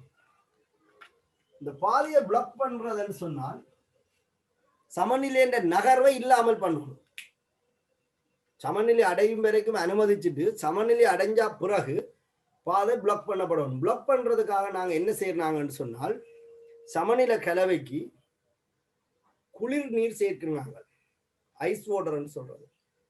குளிர் நீர் சேர்த்து டைலூட் பண்ணிவிட்டால் வெப்பநிலை வந்து என்ன செய்யும்? வெப்பநிலை ஏவச்சக்தி தாண்ட மூலக்கூறுகள் எல்லாத்தையும் சக்தி குறைச்சி விட்டுடும். அப்ப பிரிஞ்சு என்ன செய்யாது? இந்த பக்கத்து திசையில தாக்கம் நடக்காது. இந்த தாக்கம் வந்து நிறுத்தப்படும். இப்ப நீங்க ஏவச்சக்தி படிச்சிருக்கீங்களா? மேக்ஸ்வெல் போல்ட்ஸ்மான் சக்தி பரம்பல் வளையில ஏவச்சக்தி குறைஞ்ச இப்படிக்காக ஏவச்சக்தி தாண்டா தாக்கம் என்ன செய்யாது? நடக்காது. வெப்பநிலை குறைச்சி விட்டால் ஏவச்சக்தி தாண்ட மூலக்கூறுன்ற அளவு குறையும். அப்ப தாக்கம் வந்து நிறுத்தப்படும். ஆகவே நீங்க அந்த கேள்வி செய்யும் போது இதை பற்றி யோசிக்கவே தேவையில்லை. இது நகருமெண்டெல்லாம் யோசிக்க தேவையில்லை. அந்த கேள்வியில ஒரு விஷயம் சொல்லப்பட்டிருக்குது, நீர் சேர்த்து ஐதாக்கப்பட்டதுன்னு சொல்லி.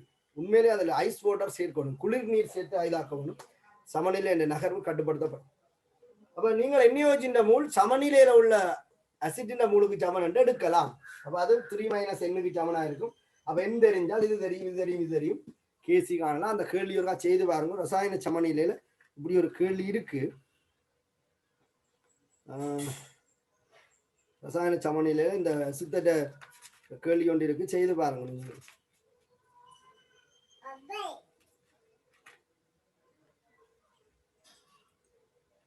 ஒரு தேடி பாருங்க, ரசாயன சமநிலையில உள்ள கேள்வியை தேடி பாருங்க. இப்ப நாங்கள் கதைக்க வந்த விஷயம் வந்து இதுண்ட மறுதலை. ஏன்னா இதை பற்றி கதைச்சு கொண்டிருந்தேன். இந்த ரெண்டுக்கும் ஏதோ ஒரு தொடர்பு இருக்கு. இந்த நீர்ப்பகுப்பு தாக்கம் நடந்தால் விளைவு கலவைக்கு என்ன வரும்? புரோப்பனோயிக் ஆசிட்டும் எத்தனோலும் வரும்.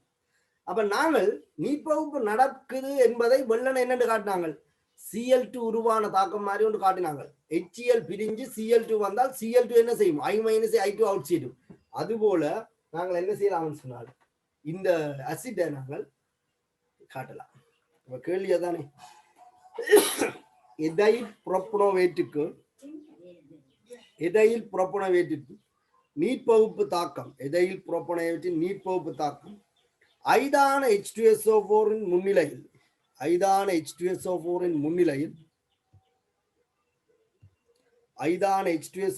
முன்னிலையில் ஊக்குவிக்கப்படுகின்றது. இதனை ரசாயன முறையாக அளவறி முறை ஒன்றினால் எங்கன ஆய்வுடத்தில் காட்டுகிறேன் விளக்கு என்று கட்டிட்டு அளவறி முறையாக. அளவறி முறை என்பது என்ன? ஏதோ ஒரு விதத்துல கணிக்க வேண்டும். அப்ப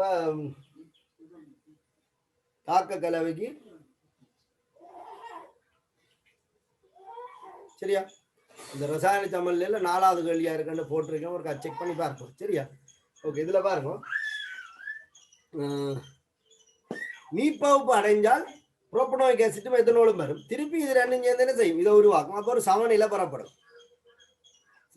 திருப்பி இது இந்த கேள்விக்கு மாறிடும். அப்ப அளவறி முறையாக நாங்கள் காட்ட போறோம்னு சொன்னா இப்ப என்ன வரும்? நீர்ப்பகுப்பு அடைஞ்சால் புரோப்பனோயிக் ஆசிட் இருக்கும், எத்தனால் இருக்கும், எசுத்தர் இருக்கும், நீர் இருக்கும். இந்த 4 பேர்லயும் NaOH தாக்கக்கூடியது புரோப்பனோயிக் ஆசிட்டாக மட்டும் இருக்கும். புரோப்பனோயிக் ஆசிட் NaOH தாக்கும். நான் சொன்ன மாதிரி இந்த சமநிலையை ஸ்டாப் பண்ணணும். அப்ப நீங்கள் இந்த கேள்விக்கு விடை எழுதும் போது ஆய்வு கூடத்தில் எவ்வாறு விளக்குகிறேன் கேட்டிருக்கு. எழுதும் போது அமிலம் சேர்த்து நீர்ப்பகுப்பு அடைவதற்கு அனுமதிக்கப்படும். முதல்ல அதை சொல்லணும். ஒரு குறிப்பிட்ட நேரம் சமநிலை அடைய விடவும் அனுமதிக்கப்படும். சமநிலை கலவைக்கு அல்லது சிறிது நேரத்தின் பின் ஒரு 30 நிமிடம் விட்டால் போதும். போதிய நேரத்தை கொடுக்கும் போது சமநிலை என்ன செய்யப்படும்? உறுதிப்படுத்தப்படும்.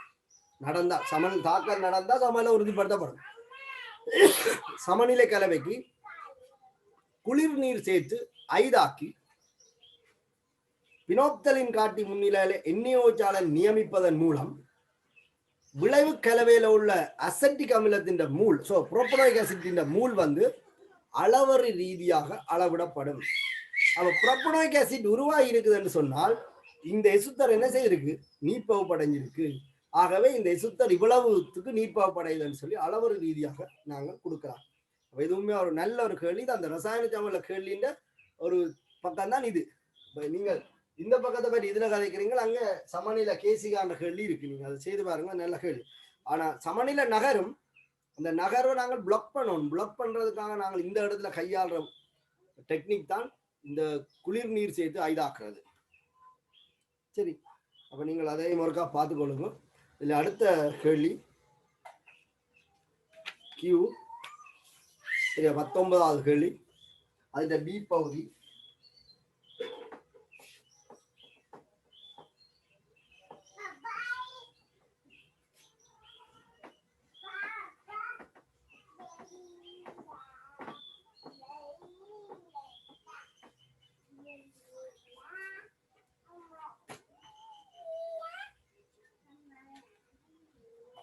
அதுல ஏயும் பியும் தாக்கி XY செட் என்ற விளைவுகள் உருவாகுவதாக சொல்லப்பட்டிருக்கு.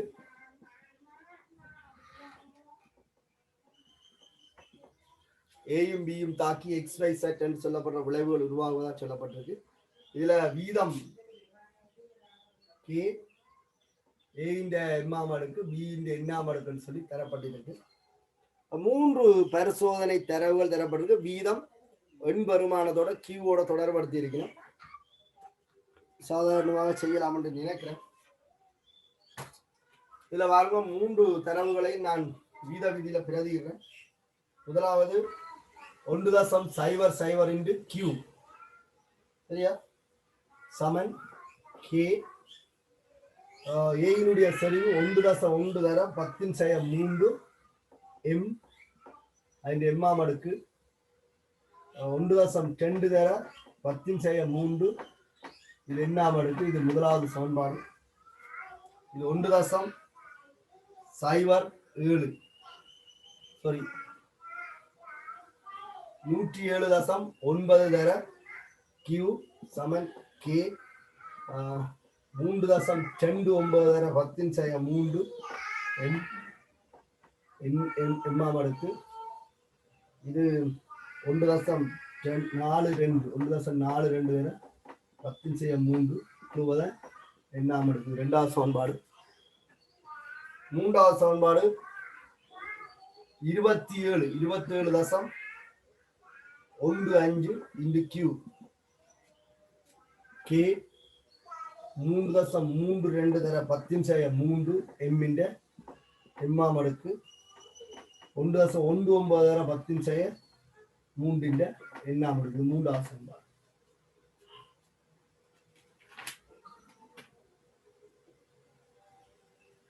இந்த சமன்பாடுகளை நீங்க ஒன்று ஒன்றால பிரிப்பதன் மூலம் இதுக்கான தீர்வை காணலாம். சரியா, பாருங்க. இதுல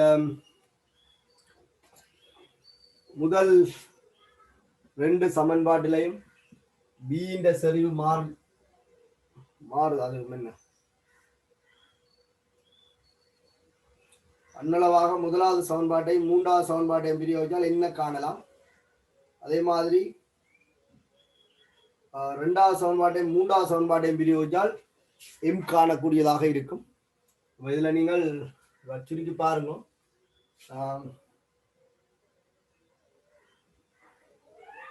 முதலாவது சமன்பாட்டையும் 3வது சமன்பாட்டை நீங்க முதலாவது சமன்பாட்டால பிரிச்சீங்கன்னு சொன்னால் 27.15 கியூவின் கீழ் 1.00 கியூ சமன் 1.19 கீழ் 1.2 10⁻³ வெட்டுப்படம் முழுவதும் எண்ணாம் எடுக்கண்டு வரும்.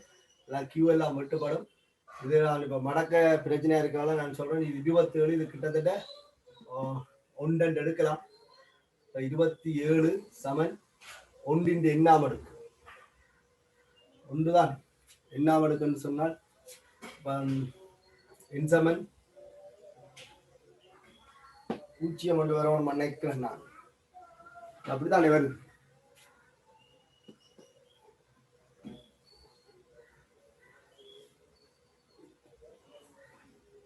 சாரி மாறி போட்டேன்.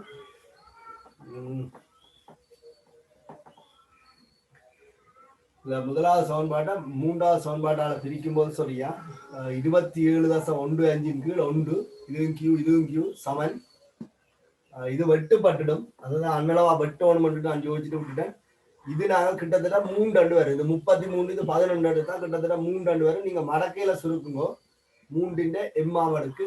அப்ப இது 27 எடுத்தால் இது 3ன் எம்மாம் அடுக்குன்னு சொன்னால் 3ன் 3ஆம் அடுக்கு சமன் 3ன் எம்மாம் அடுக்கு. ஆக எம் சமன் 3 அண்டு வரும். மடக்க பிரச்சனைதான் பிரச்சனை. மடக்கையா பார்த்துட்டோம்னா அந்த சிக்கல் வராது. சரி, நீங்கள் போதிய நான் மடக்க கேள்விகள் செய்ததால இந்த முறை அதை பற்றி யோசிக்காம விட்டுட்டேன். மடக்கையால நீங்கள் செய்யும், மடக்கையால செய்யறதான் நல்ல. அதே மாதிரி நீங்கள்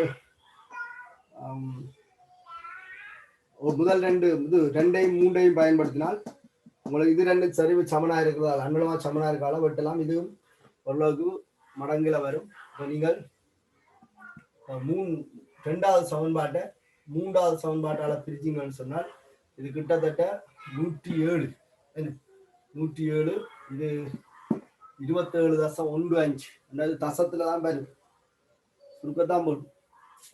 107.9 கீழ் 27.15 சமன் இது எல்லாம் மட்டுப்பட 1.42 கீழ் 1.19 முழுவதும் என்ன அடுக்கண்டு வரும். சரியா, சுருக்கம் என்ன விட வருது, அதுக்கு தீர்வு வருது.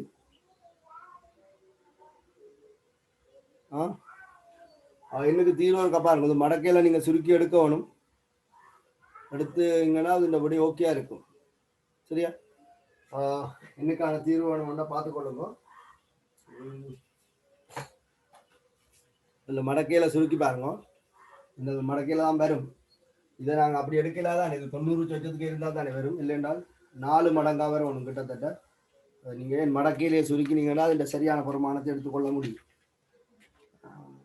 ஆங்காலே ஒரு கேள்வி இருக்கு. பியின் சரிவு ஏயின் சரிவு 2.2 மூலாகவும் பியின் சரிவு 3.26 இருக்கும் போது தாக்கத்தின் வீதத்தினை துணிந்து அதனை கியூ சார்பில் எடுத்துரைக்கன்னு சொல்லி இவங்களுக்கு தெரியாது. தாக்கத்தின் வீதம் R என்று எடுத்துக்கொண்டால் கே ஏயின் சரிவு 2.2 எம்மாம் அடுக்கு. பியின் சரிவு 3.26 எண்ணாம். இந்த சமன்பாட்டை ஒன்றால் பிரிப்பதன் மூலம் எம்மும் என்னும் தெரிஞ்சால் இதுல இந்த எண் காணலாம் தானே. தெரிஞ்சால் இந்த ஆறுக்கான தீர்வு கியூ சார்புலேயே உங்களுக்கு கிடைக்கும். ஏதோ 2 சமன்பாட்டை எடுத்து ஒன்றால் வெட்டுவதன் மூலம் கணிக்கக்கூடியதாக இருக்கும். அதுல சி பகுதி ஒருக்கா பாருங்க. மோதுகை கொள்கைக்கு ஏற்ப ரசாயன தாக்கம் ஒன்று நடைபெறுவதற்கு மோதுகை கொள்கைக்கு ஏற்ப ரசாயன தாக்கம் ஒன்று நடைபெறுவதற்கு மோதுகை கொள்கைக்கு ஏற்ப ரசாயன தாக்கம் ஒன்று நடைபெறுவதற்கு வேண்டிய நிலைமைகளை தருக என்று சொல்லியிருக்கு. வேண்டிய நிலைமைகளை தருக என்று சொல்லியிருக்கு. பாருங்க, மோதுகை கொள்கையில 3 விடயங்கள் நாங்கள் திருப்பி குறிப்பிட்டிருந்தாங்க. ஒரு ரசாயன தாக்கம் நடைபெற வேணுமாக இருந்தால் மோதுகை கொள்கையில குறிப்பிடப்பட்ட 3 விடயங்களும் திருப்தி செய்யப்பட்டிருக்க வேணும். சரிதான். இல்ல எண்ணுக்கு 2 என்ற ஒரு தீர்வு வருதான். என் சமன் 2. ஆகவே நீங்கள் இதுல எம்முக்கு பதிலாக 3 எண்ணுக்கு பதிலாக 2ஐயும் போட்டீங்கன்னு சொன்னால் இதுல ஏதாவது 2 சமன்பாட்டை எடுத்து தீர்வானக்கூடியதாக இருக்கும். சரியா, இந்த சமன்பாடை பயன்படுத்தி கே தேவையில்லை. கே கேட்கல தானே, கேள்வியில கே கேட்காதால கேயை கண்டு கேயை பிரதிரோணம் அவசியம் இல்லை. 2 சமன்பாட்டாலேயே வெளியெடுக்கலாம். மோதுகை கொள்கை முதலாவது விடயம் தாக்கி மூலக்கூறுகள் ஒன்றோடு ஒன்று மோத வேண்டும் என்பதை வலியுறுத்துது. 2வது மோதுகை அடைகிற மூலக்கூறுகள் பொருத்தமான திசை முகம் சார்நிலை என்று சொல்றது. ஓரியன்டேஷன் பொருத்தமாக இருக்கும். பொருத்தமான திசை முகத்துடன் ஒன்றோடு ஒன்று மோதவனும். 3வது விடயம் ஏவச்சக்தி அல்லது அதனிலும் கூடிய சக்தியை மூலக்கூறுகள் கொண்டிருக்க வேண்டும் என்று சொல்லுது. அப்ப இந்த 3 விடயங்களையும் திருப்தி செய்த மோதுகைகள் தான் ரசாயன விளைவுகளை தோற்றுவிக்கும். மற்ற மோதுகைகள் எல்லாமே பின்னதைக்க கூடியதாக இருக்கு. பின்னதைக்கும் என்று சொன்னால் விளைவு வராது, மூலக்கூறுகள் அதே இதுல தெரிக்கும். அடுத்த கேள்வி இருக்க பாருங்க. அந்த கேள்வி பௌதிக அமுக்கம் சார்பாக கேட்கப்பட்டிருக்கு.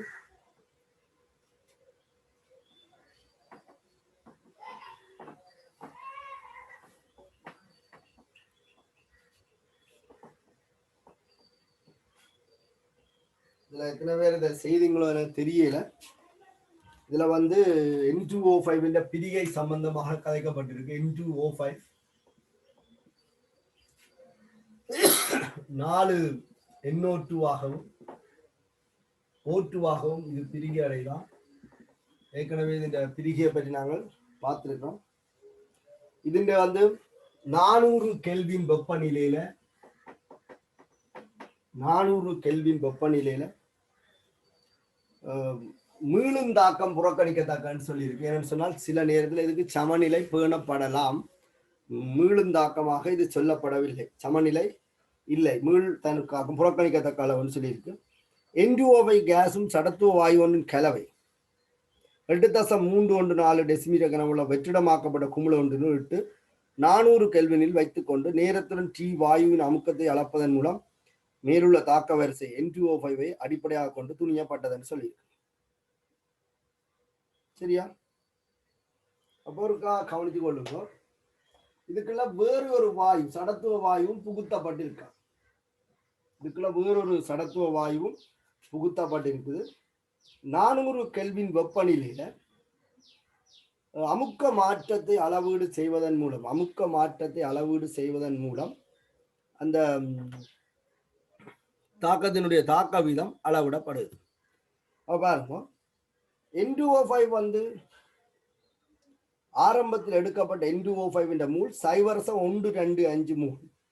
சரி, ஆரம்பத்தில் எடுக்கப்பட்ட N2O5 மூல் 0.125 மூல். 5வது செக்கல்ல குமிழ்ல இருக்கிற மொத்த அமுக்கம். இப்ப நீங்க வந்து இதை இப்படி யோசிக்கலாம். இது ஒரு குடுவை, இந்த குடுவைக்கு N2O5 இருக்குது. இந்த N2O5க்கு இந்த மாதிரி ஒரு தாக்கம் இருக்கு. இதுக்குள்ள ஒரு சடத்துவ வாயு ஒன்று இருக்கு, எக்ஸ் என்று சொல்லிக் கொள்ற ஒரு சடத்துவ வாயு இருக்குது. இதுல ஆரம்பத்தில் எடுக்கப்பட்ட முதலாவது பரிசோதனையில் ஆரம்பத்தில் எடுக்கப்பட்ட N2O5 என்ற மூல் 0.125 மூல். இதுல நாங்கள் ஒரு பிரஷர் மீட்டர் போட்டோமாக இருந்தால் இந்த பிரஷர் மீட்டர் என்ன செய்யும்? இந்த தாக்கத்துல மூலோட என்ன செய்யும்? அமுக்கத்தை வந்து காண்பிக்கும். ஆரம்பத்துல 0.125 மூல் N2O5 0.125 மூல் சடத்துவ வாயு தான் இருந்தது. தாக்கல் நடைபெறும் போது N2O5 சிறிதளவு மூல் பிரிஞ்சு NO2வையும் O2வையும் உருவாக்கும். இது சடத்துவ வாயுனால இதுண்ட மூல்ல மாற்றம் ஏற்படாது. ஆனால் தொகுதியின் மொத்த மூல் அதிகரிக்கும். காரணம் வாயு மூல் எண்ணிக்கை அதிகரிக்கிற திசையில இந்த தாக்கம் நடக்கும். இங்க இருந்து எண் மூல் பிரிஞ்சால் இங்க 4 எண் மூல் உருவாகும், இங்க இன்னொரு எண் மூல் உருவாகும். அவ மொத்தம் 4 எண் மூல் அதிகரிக்கும். இங்க குறைகிற மூலின் 4 மடங்கு மூல் அதிகரிக்க பார்க்கும். அப்ப இங்க 0.1 மூல் குறைஞ்சால் விளைவில் 0.5 மூல் அதிகரிக்கும். விளைவாக 0.4 மூல் அதிகரிக்கும். ஆகவே தொகுதிக்குள்ள இருக்க அமுக்கம் வந்து அதிகரிக்கும். அந்த அமுக்கத்தை அவர்கள் என்ன செய்திருக்கணும்னு சொன்னால் அளந்திருக்கணும். அப்ப 5வது செக்கல்ல 5வது T7 5 என்ற செக்கல்ல அந்த தொகுதிக்குள்ள இருக்கிற அமுக்கம் பிரஷர் மீட்டரின் படி 1.012 தர 15 பாஸ்கல் ஆக இருக்கா. சரியா? இந்த அமுக்கம் வந்து 1.012 தர 15 பாஸ்கல் ஆக இருக்கு. 2வது பரிசோதனை 2ல ஆரம்பத்தில் எடுக்கப்பட்ட N2O5 என்ற மூல் வந்து 0.25. இதுக்குள்ள அது 0.125 தான் எடுக்கப்பட்டிருக்கு சடத்துவ வாயு. இப்ப அதே 5வது செக்கல்ல அமுக்கம் வந்து 1.524 தர 15 பாஸ்கல் ஆக சொல்லப்பட்டிருக்கு. இந்த அமுக்கம் என்ன அமுக்கம்?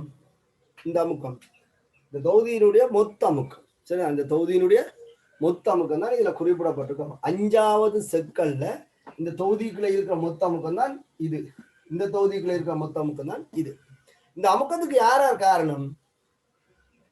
பிரிகை அடையாமல் எஞ்சிய N2O5 உருவான NO2 உருவான O2 வந்து காரணம், கடத்துவ வாயு காரணமாக இருக்கு. அப்ப நாங்கள் வெப்பநிலை தரப்பட்டிருக்கு, கனவளவு தரப்பட்டிருக்கு. ஆகவே இந்த 5வது செக்கல்ல மொத்த மூளை PV7 NRTயை பயன்படுத்தி காணலாம்.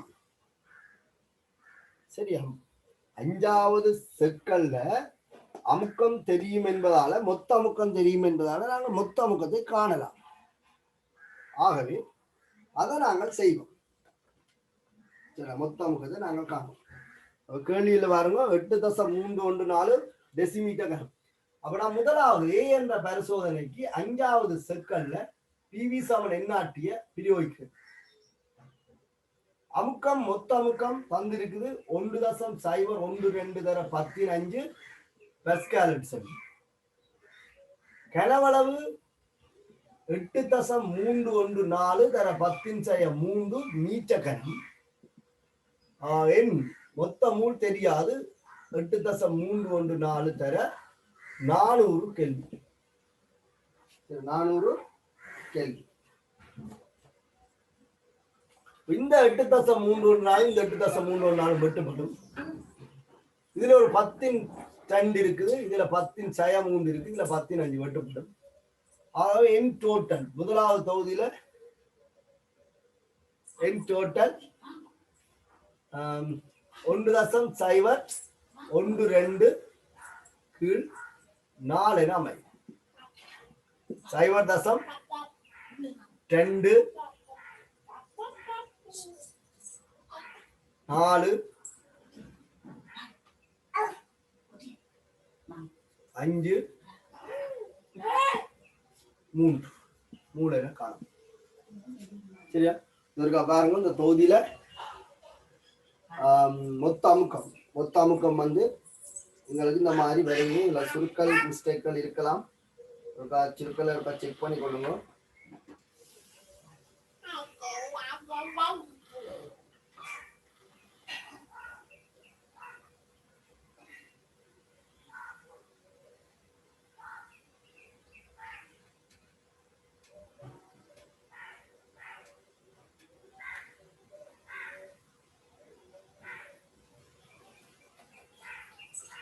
சரிதான். 0.253 மூல் வரும்.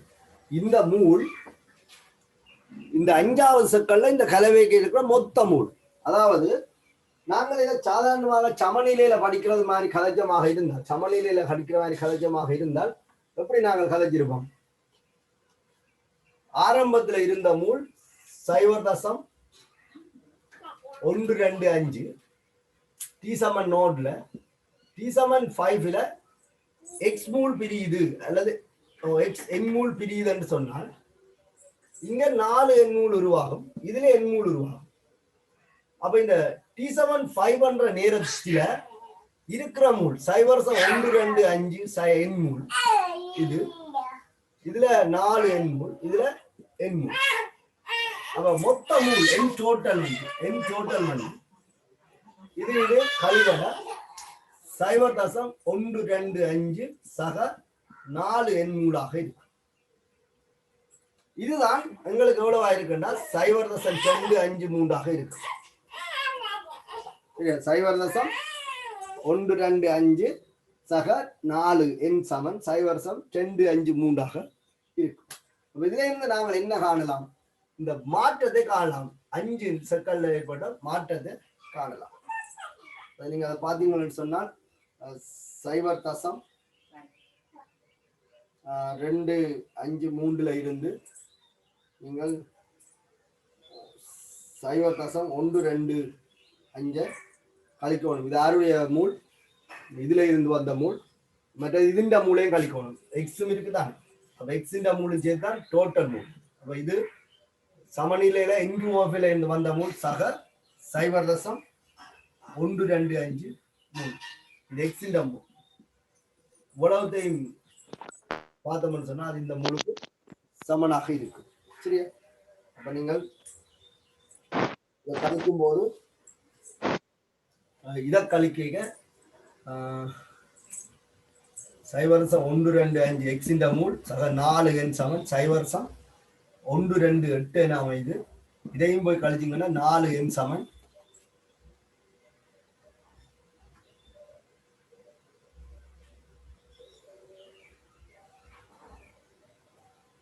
சைவர் தசம் சைவர் சைவர் 3 என வரும்.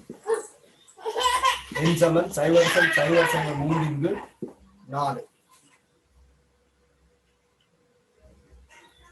சைவர் தசம் சைவர் சைவர் 3/4 இதுதான் என்ன இருக்கும். அப்ப என் சமன் சைவர் தசம் எண்ணுக்குரிய பெருமானம், இந்த பிரிஞ்ச எண்ணுக்குரிய பெருமானம் சைவர். ஓ சார் N2O5 ന്റെ പി സമാനം 2 അല്ല. சாரி, என்ன അതിന്റെ പി സമാനം செக் பண்ணல, சாரி. அப்ப பிரிக வந்து மாறும், சாரியா, சாரி. இதுல நான் போட்ட எல்லாமே பிழைக்கும், மூல் எல்லாம் பிழைக்கும், ஆனா மொத்த மூல் பிழைக்காது. அப்ப இதுல இருந்து நாங்கள் பி சமானத்துல பிரிஞ்சதை எடுக்க பிரச்சனை வரும். சாரி, இதுல ஆரம்பத்துல இருந்த மூல் சைவரசம் 125 மூல். பி சமானத்துல எங்களுக்கு பிரச்சனை வரும். பிரிஞ்சதை நாங்கள் எண் மூல் என்று எடுத்துக்கொண்டால் இங்க உருவானது 2 எண் மூலா இருக்கும். இதுல 0.5 எண் மூலாக இருக்கும். பிரிஞ்சது டி சமன் 0 டி சமன் 5. இந்த 5வது செக்கல்ல N2O5 என்ற மூல் சைவரசம் 125 சய எண். இது 2 எண், இது சைவரசம் 5 எண். இதுக்குள்ள வேறு யாரும் இருக்குது, அந்த எக்ஸும் இருக்கு. சைவரசம் 125 மூல் எக்ஸும் இருக்கு. இவ்வளவும் தான் உங்களோட மொத்த மூலாக இருக்கு. அப்ப நாங்கள் கண்ட பிவி சமன் என்ஆர்டியில இருந்து கண்ட இந்த மூல் இருக்குதானே, சைவரசம் 2.5 மூல், சைவரசம் 2.5 மூல் வந்து பிவி சமன் என்ஆர்டியில கண்ட சைவரசம் 2.5 மூல் உளவுத்தின் கூட்டுத்தொகைக்கு சமனாக இருக்கு. சரி, அப்ப நீங்க கூட்டினீங்க சொன்னால் சைவரசம் 125 சய எண் சக 2 எண் சக சைவரசம் 5 எண் சக சைவரசம் 125 சமன் இதுல கண்ட மூலாக இருக்கு. சைவரசம் 2.5 மூலாக இருக்கு. இதுல இருந்து நாங்கள் என்ன காணலாம், சரி. இதுல சுருக்கள்லாம், இந்த சுருக்கல் இருக்க பாருக்கும். சாரி, நான் இந்த பீசமானத்தை கவனிக்காம விட்டேன். அப்ப பீசமானம் பார்க்கலன்னா என்ன நடக்கும், பிரிகையில இருந்து எடுத்தது பிழைக்கும். பீசமானம் சாரியா, அப்ப பீசமானம் வந்து பார்த்தா இந்த மாதிரி இருக்கும். அப்ப எங்களுக்கு இதுல இருந்து எண்ணுக்கு ஒரு தீர்வு வரும். இந்த எண் தான் 5 செக்கல்ல ஏற்பட்ட மூல் மாற்றம். 5 செக்கல்ல ஏற்பட்ட மூல் மாற்றம் எங்களுக்கு தெரியும்னு சொல்றதால N2O5 சார்பாக நாங்கள் என்ன செய்யலாம்னு சொன்னால் தாக்க வீதத்தை காணலாம். ஏன், மூல் மாற்றத்தின் எடுத்த நேரம் தான் பார் சமன் N2O5 செறிவு மாற்றத்தின் எடுத்த நேரம். விரும்பினால் கனவளவால பிரித்து நீங்க செறிவாக்கியும் காணலாம். அப்ப மூல் மாற்றத்தின் கனவள 8.3 ஒன்றால அதால காணலாம். அப்ப நீங்க என் சமன் N2O5 சார்பான தாக்கம் நான் இதுல சொல்றேன். எடுத்தீங்கன்னு சொன்னால் இதுல 8.314 எல்லாம் இது போட தேவையில்லை. நாங்கள் வரிசைதானே காண போறோம். இந்த கேள்வியில ஏபி ஆகிய ஒவ்வொரு பரிசோதனையிலும் தாக்கமான இந்த N2O5 அளவு யாதுன்னு கேட்டுருக்கோம். முதலாவது பரிசோதனையில இதே மாதிரி காணலாம். 2வது பரிசோதனையிலும் இதே மாதிரி திருப்பி என்ன செய்யணும், கணிச்சு அதுலயும் காணலாம். அடுத்தது தாக்கி 400 கெல்வின் அடைவுக்கு எடுக்கும் நேரத்தை புறக்கணிக்கத்தக்க எடுத்துக்கொண்டு N2O5 அடிப்படையாக கொண்ட தாக்க வரிசையை வேறு ஏதாவது எடுகோள் எடுக்கணும்னா குறிப்பிட்ட தாக்க வரிசை காண சொல்லி கேட்டு. அப்ப தாக்க வரிசை காண்ற கேள்வியில நாங்கள் உண்மையில இப்படித்தான் எழுத போறோம். 1/2 டெல்டா N2O5 செறிவு மாற்றத்தின் எடுத்த நேரம், இது தாக்கி என்பதால மைனஸ் கே N2O5 செறிவின் எம்மாம் அடுக்கு. இது முதலாவது பரிசோதனையில தெரியும் சைவரசம் 125. 2வது பரிசோதனையில சைவரசம் 2.5. இந்த N2O5 என்ன செய்யப்படுது, இந்த பரிசோதனையில அளவிடப்படுது. ஆகவே 2வது பரிசோதனையில இதே மாதிரி தான் அளக்கப்படும். அளந்து போட்டோம்னு சொன்னால் இந்த எம்முக்கான தீர்வு வரும். இதுக்கான சுருக்கள் தான் கொஞ்சம் பிரச்சனை. இப்ப நான் மடக்க பாவிக்கக்கூடிய சந்தர்ப்பம் கூட என்னட்ட தச்சமயம் அது பிரச்சனையா இருக்கால உங்களுக்கு இந்த வழியை நான் சொல்லி விடுறேன். இது சுருக்கினால் விட வரும், இது வராதுன்னு இல்லை, இதுக்கான விட இருக்கு. சரி, அப்போ அந்த மெதடை நீங்கள் சரியாக விளங்கி கொள்ளுங்க. இது எனக்குண்டா சொதப்பிற மாதிரி இருக்குது. இந்த மெதடை விளங்கி கொள்ளுங்க. ஆரம்பத்தில் எடுத்த மூல் பிரியும் போது அது பீசமானத்தில் உருவாகும். இப்போ எந்த ஒரு தாக்கமும் பீசமான ரீதியில் சமப்படுத்தப்பட வேணும். நான் இந்த சமப்படுத்தினதை கவனிக்காம விட்டேன். அப்போ N2O5 வந்து 2 N2O5. அப்போ இந்த பிரிகிறது அது இந்த பீசமானத்தில் உருவாகும். அப்போ T=5 என்ற நேரத்தில் இருக்கிற மொத்த மூளை எங்களால் உணர முடியும். இது எங்களுக்கு பிரச்சனையான ஒரு விஷயம் இல்லை. சரிதான். அப்போ இன்னுக்கான தீர்வு வந்து 0.002 மூலாக வருதான். இந்த எண் சமன் 0.002 மூலன்னு சொல்லி வருதான். சரிதான். அப்போ அதை நீங்கள் ஒருக்கா பார்த்துக்கொள்ளுங்க. அப்போ இப்போ எங்களுக்கு என்ன தெரியுமென்று சொன்னால் நாங்கள் நேரடியாக என்ன காணலாம். N2O5 மூல் மாற்றத்தின்கள் நேரம் போடலாம். ஏனென்று சொன்னால் கனவளவு பொதுதானே, சமன்பாடு எடுத்து ஒன்று ஒன்றால் பிரிக்கத்தானே போடும். அப்போ 0.002 கீழ்